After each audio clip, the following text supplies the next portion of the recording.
Oi, pessoal, tudo bom com vocês? Fábio Mota falando para mais uma programação aqui do IndyCast Brasil. E estamos voltando devagarzinho com a Super Quarta. Uma programação que é diferente, sempre foi. Nós fazíamos pequenos programas com informações objetivas, contando algumas histórias, alguns detalhes.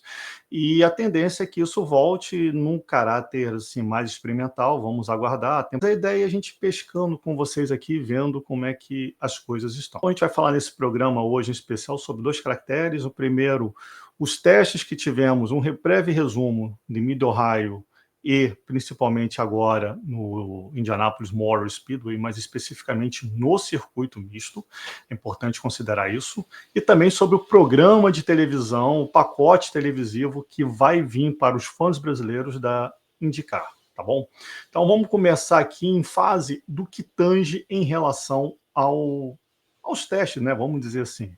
Obviamente que a grande expectativa brasileira é com o Caio Collet. Alguns dizem que já está acertado, mas ainda não está assinado. Outros já dizem que está assinado, está aguardando um momento de poder fazer toda essa peripécia comercial, técnica, para poder termos um brasileiro fazendo mais um ano completo. A experiência com o Pietro Fittipaldi, infelizmente, não foi muito positiva, talvez por diversas razões, equipe, assim como até próprios erros do piloto. Então, ter o Caio, que vem de uma temporada, na minha opinião, vitoriosa, vem de duas temporadas muito boas na IndyNEX, tanto no ano de 24, que ele chegou perto do título, e em 25, que ele brigou ali, foi vice-campeão, eu acho que a expectativa dele é muito boa. E com todo respeito, eu acho que a Foyt, se vier com uma cabeça tranquila, ainda tiver algum determinado apoio da Penske, eu acho que é uma visibilidade absurda e muito bom para ele. Não vai ter uma pressão de estar numa equipe top, não vai ter a pressão de ter sido o campeão, então eu acho que isso é interessante. Então, esses tempos, pessoal, que principalmente lá em Indianápolis estão circundando, não tenham como base, um piloto está andando mais lento, o outro mais rápido. Não. Cada equipe tem os seus programas de teste. Suspensão, asa, adaptação do piloto que está sendo colocado ali, primeiramente, e também validar algumas questões técnicas, eletrônicas e do motor. Pneu, acho que é uma coisa comum para todos ali, então não teria muito esse aspecto. E aquela questão, Indianápolis é uma pista que te permite fazer vários acertos para os circuitos mistos permanentes, entre eles Road America, Barber e Mid-Ohio, assim como também é possível fazer algumas variações em relação aos circuitos de rua, Long Beach, o novo circuito do Canadá. Então, acho que dá para se ter uns cenários bem interessantes aí, conseguir observar algumas possibilidades. Mas, assim, me surpreendeu algumas coisas, principalmente o frenesi que o próprio Mick Schumacher, que veio testar o carro da Ray Hall, o carro que, por acaso, é a numeração do Takuma Sato. Então, não é uma questão assim, ele pode estar vindo substituir o Devlin De Francesco. Devlin De Francesco ainda não foi oficializado como piloto da equipe, até porque normalmente ele é o cara que vai oficializar no final dos tempos, porque ele é piloto pagante e tal, aquela coisa. Deve estar tendo que calcular lá, quebrar o porquinho para poder fazer o dinheiro suficiente. Mas que no final acaba conseguindo. Isso aí é uma das marcas tristes da categoria, equipes que estão com pires na mão e pilotos de qualidade duvidosa com dinheiro para poder tirar, às vezes, vaga de um piloto talentoso. Faz parte. Mas a postura do Mick Schumacher, eu não vou nem considerar assim a performance dele na pista por uma razão. Eu acho que ele se divertiu bastante e me surpreendeu dele falar que se for para fazer, ele quer fazer o campeonato inteiro, inclusive os ovais. Bem, cresceu no meu conceito, mostrou vontade, se mostrou próximo, não veio aquele europeu de nariz em pé, achando que todas as regras do mundo nascem do lado de lá. A coisa em Indianápolis é um pouco mais tensa, então ele percebeu que não é uma coisa qualquer. Ele teria opções de poder fazer o WEC, mas ele quer voltar a fazer o carro de Fórmula, o Single City, então isso é algo que tem mexido com ele. Então acho que a primeira impressão foi muito bacana. Em relação ao contrário de presepadas e idiotices, como a gente viu aí com o Ralf Schumacher, que é o tio dele, que como piloto é um belo de um arrogante e não fez nada demais, E o tal do Valtteri Bottas, que falou para ele que se ele for para a Indy é mais difícil ele voltar para a Fórmula 1. Bem, se alguém acredita que ele vai voltar para a Fórmula 1, me dá a fórmula, porque eu não acredito mais nisso, entendeu? Então, assim, vamos aguardar. Como eu falei no início, a grande expectativa é a volta do Brasil, o tempo integral na categoria. Se Deus quiser, o Caio já vai ser anunciado por esses próximos dias aí, e a gente tem um cenário. Andaram falando aí que o anúncio ia ser próximo ao GP dos Estados Unidos, Fórmula 1. Não duvido nem descreio, mas eu acho que é muito importante ver esse trabalho da gente ter um piloto brasileiro funcional na temporada inteira, não ter apenas o Hélio fazendo as 500 milhas de Indianápolis. Eu acho que a gente precisa ter uma motivação, um fator real, e acho que para o fã brasileiro vai ser muito bacana também. Pessoal da minha geração, especificamente, eles torcem para o campeonato, e às vezes independente de ter um brasileiro ou não, mas eu entendo que como produto faz-se necessário a gente pensar numa solicitação, numa possibilidade de ter um motivador, vamos pensar assim. E o Caio Collet cairia uma luva com isso, como eu repeti, ele foi um tremendo talento na sua temporada inaugural, em 24, e em 25 ele brigou pelo título diretamente. 24 ele brigou correndo por fora, e em 25 ele brigou pelo título. Não veio o título, paciência, azar do campeonato. Mas o Caio está vindo aí e, se Deus quiser, vai fechar com uma equipe que tem um histórico muito interessante e, como eu repito, mantendo-se o apoio da Penske, eu acho que é bem legal. Outro aspecto que eu queria falar também, que aí no caso vai ser importante até para o Caio, para outros brasileiros também, porque tem se falado em Enzo Fittipaldi, mas esse eu prefiro ver para crer. Ele fez uma conversa, umas voltas ali, um teste, uma visita na fábrica e nada mais. Então, o que eu queria falar em relação a isso é simples. O pacote da televisão brasileira vai ser muito importante, até que atraiam anunciantes e patrocinadores e se motive a ter um campeonato bem transmitido. Nós ficamos acostumados, especificamente no início desse século, chegamos a ter 8, 9, 10 pilotos participantes. E no total, às vezes, assim, nem todos faziam a temporada inteira, mas na Corrida do Brasil, por exemplo, lá no saudoso oval Emerson Fittipaldi, chegamos a ter 11 pilotos.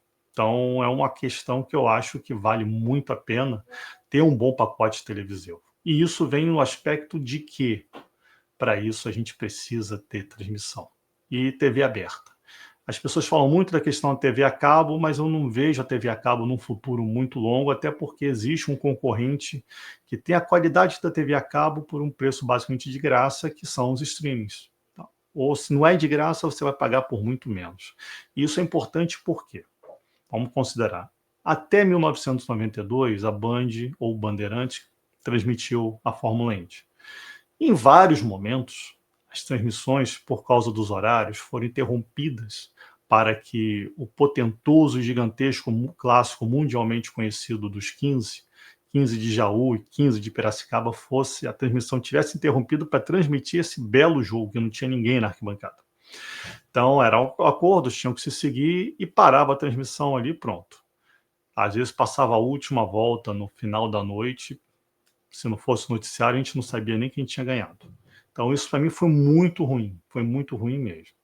Já o upgrade que aconteceu em 93, na Manchete, aí com a chegada do Theo José, com o Luiz Carlos Azenha e nosso querido amigo Dedé Gomes, a coisa ficou grande, porque a própria Fittipaldi entendeu que precisava ter uma equipe para fortalecer, botou gente, esses três morando basicamente nos Estados Unidos, se não moravam, ficavam muito tempo lá, gerando conteúdo com pilotos, gerando conteúdo para a categoria e com a categoria, trazendo essa massificação para o Brasil.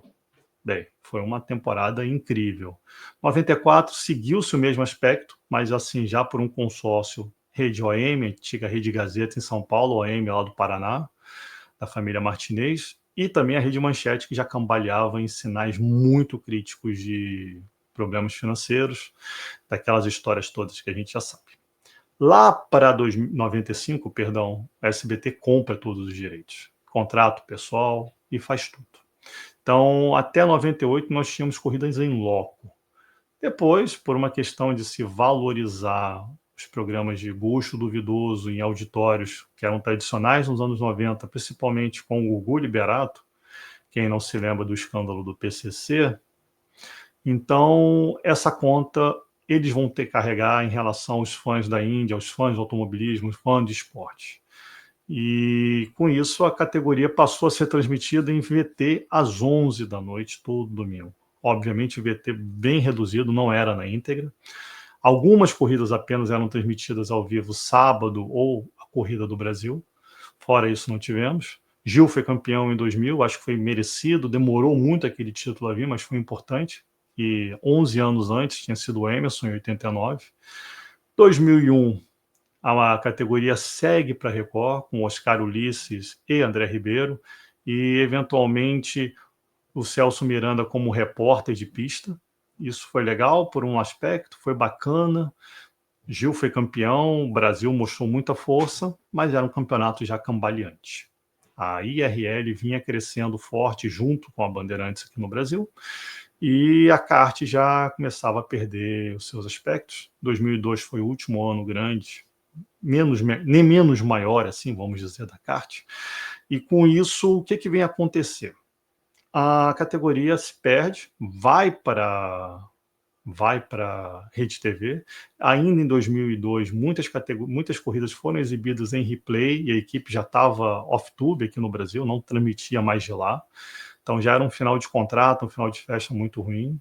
2003, 2004 foi para a Rede TV nos esquemas muito duvidosos. Tinham até um pré-corrida muito interessante, um pós-corrida também bem legal, mas assim, a qualidade da transmissão de Fernando, alô, você, Vanucci, eram muito duvidosas. E o Celso Tiberê, ele era da Fórmula 1, ele não era especialista em IndyCar. Então, tinha alguns componentes técnicos, mas assim, era fraco. Eventualmente o Emerson participava via telefone, mas ainda não era legal. Depois a Speed, o antigo canal Speed transmitiu a Champ Car World Series, mas já era fadado. A Band já estava transmitindo a IndyCar Series, que deixou de ser IRL, mas ainda tinha a questão dos horários de programação esportiva, de futebol, Milton Neves, com todo respeito ao Milton, e hoje ao Neto. Qual a minha preocupação hoje em relação à Band voltar a receber a Fórmula Indy depois de perder a Fórmula 1, que o ano que vem segue para a Globo? Programas esportivos, programas de auditório, a Band a gente sabe que a situação financeira não é boa, então eles estão tentando se reinventar de tudo que é forma. Obviamente a IndyCar é muito mais barata os direitos em relação à Fórmula 1, mas a Fórmula 1 tem uma coisa boa, domingo de manhã, tem um horário que é muito ruim para a mídia brasileira e a Fórmula 1 fecha esse aspecto. Mas, pelo menos, a gente tem uma questão. Acredito que ainda vamos ter a situação de ter os programas de auditório, programa esportivo, às vezes um campeonato de futebol, que vão sobrepor a corrida. Mas o grupo Band tem feito uma coisa muito legal em relação ao WEC. Eles têm transmitido ao WEC integralmente no YouTube. Às vezes uma coisa ou outra na TV aberta, mas vão direto para o YouTube. Tanto a Band quanto o Grande Prêmio têm experimentado boas audiências nessas mídias de streaming, e eu acredito que isso pode ser um futuro seguindo a categoria. Obviamente que a TV aberta ainda é o grande modelo de transmissão, mas é algo que vem crescendo também no mundo virtual. E o fã de automobilismo, independente de não ser um esporte de massa, o fã do automobilismo é aquele caso que ele tem a facilidade de ter um aparelho celular, um computador, um tablet, uma Smart TV, enfim, ele dá seu jeito, não vai deixar de assistir. Então, eu acho que caso aconteça realmente com a Band, e a Band é, num dia ruim, muito melhor do que a Cultura em matéria de atingimento, eu acredito que vem algumas coisas muito boas aí. Vamos ver só como é que vai ser o comportamento da Bandeirantes, se vai ser apenas uma retransmissora, e essa é a frustração que eu tenho em relação à ESPN, até por ser um canal americano, do grupo Disney, de repente eles teriam algumas programações especiais, não tiveram nada, um pós-corrida muito fraco, um pré-corrida muito fraco, talvez ali o que salve é o Christian Fittipaldi, por já ter sido piloto por muitos anos na categoria e ter um enorme respeito e conhecimento. Mas fora isso, eu esperava mais. Gente, então, isso aqui é a Super Quarta, é um bate-papo bem legal nosso, vamos voltar a conversar em vários outros momentos.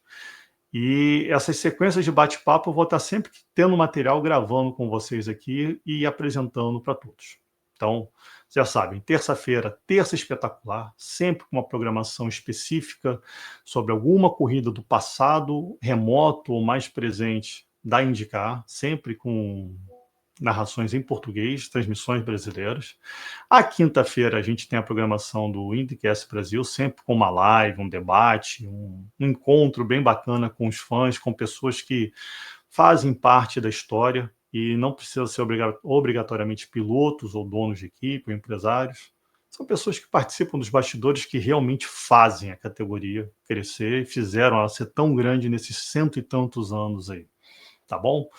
Gente, eu sou o Fábio Mota. Obrigado pela atenção de vocês. Fiquem com Deus e até a próxima. Um abraço. Tchau, tchau.